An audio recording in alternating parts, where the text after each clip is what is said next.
Good morning to the both of you. So, now I want to share with you a story entitled The Small Key by Paz M. Latorina. It was very warm, the sun up above the sky that was blue and tremendous, and beckoning to birds ever on the wing shone bright, as if determined to scorch everything under heaven. Even the low square nipa house that stood in an unashamed relief against the green haze of grass and leaves. On the porch, a woman past her early 20s stood regarding the scene before her with eyes made incurious by its familiarity. Pedro Buhay, susikan ni si Pedro Buhay, ang iyang nickname is Indo. Muna siya ang husband ni Soldad, nga ang nickname kay si Choleng. Yan na sila ikanang maid, ang name kay si Tia Maria.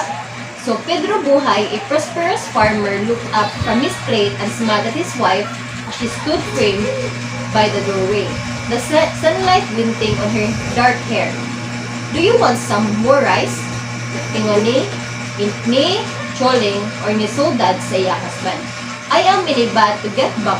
We must finish plowing the south field today because tomorrow is Sunday." With deliberate care, he untied the knot, which held together a big shiny key and another small, rather rusty-looking one.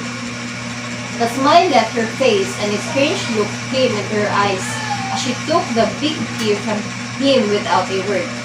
Together, nilakaw sila sa dining room. Yan ni Ana si Pedro kang Soldad. "I shall pass by Tia Maria's house and tell her to come. I may not return before dark." A strange ache rose in Soldad's throat as she followed her husband down the road. Soldad nodded. Her eyes followed her husband down the road, noting the fine set of his head and shoulders, the case of his stride. A strange ache rose in her throat. Soldad looked at the coat her husband had given her as a gift. It smelled of his favorite cigars, one of which he invariably smoked on his way home from the fields. Soldad began to fold the garment. So pagpag-fold niya sa garment, na small object na natagak sa sahog. Pagbuha niya, it was a small key.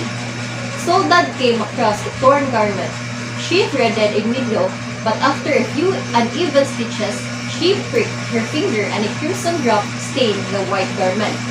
Then she saw she had been mending on the wrong side. "She is dead anyhow, she is dead," she repeated to herself over and over again. She looked out of the window and wondered what was keeping Tia Maria. Perhaps Pedro had forgotten to pass by her house in his hurry. She could picture him out there in the south field gazing far and wide at the newly plowed land with no thought in his mind but of work. Work! For to the people, the barrio this season was a prolonged hour during which they were blind and dead to everything but the demands of the land. For the next half hour, Soldad wandered in out of the rooms trying to seek escape from her own thoughts and fight down an overpowering impulse. With all resistance to the impulse gone, she was kneeling before the small trunk and inserted the rusty key into the lock. So Soldad opened her eyes and begged her husband Pedro. "Don't, Indo," she begged with a vague terror in her eyes, because the town was pretty far and the road was dark and deserted by that hour of the night. Pedro returned an hour later, yung gikapoy nga nag-uol. Tia Maria decided to remain for the night, but Pedro stayed up to watch the sick woman. He was puzzled and worried more than he cared to admit it. So Soldad kay wala siya pahuway the whole night, but pagkaabot sa buntag, she fell into some sort of troubled sleep. Pedro then lay down to snatch a few winks. He woke up to find the soft morning sunshine streaming through the half-open window. A sudden rush of tenderness came over him at the sight of her, so slight, so frail. Pedro took a deep breath of air. It smelled of trees, of the rice fields, and of the land he loved. The morning was clear, and the breeze was soft and cool. He found a pile of logs under the young mango tree near the house and began to chop. So Pedro stood by listening to the whole procedure with an inscrutable expression on his face. The physician told him that nothing was really wrong with his wife, although she seemed to be worried about something. Pedro lingered on the porch after the doctor left.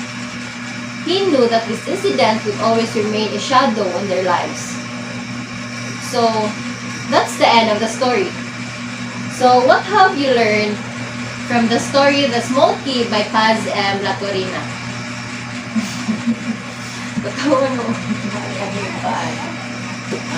What I have learned is the trust and musalig lang din sa usap usa. And then, na ang pagdumay. So, yes, indeed, every partnership needs trust between the partners. Both the woman and the man should have full faith in one another.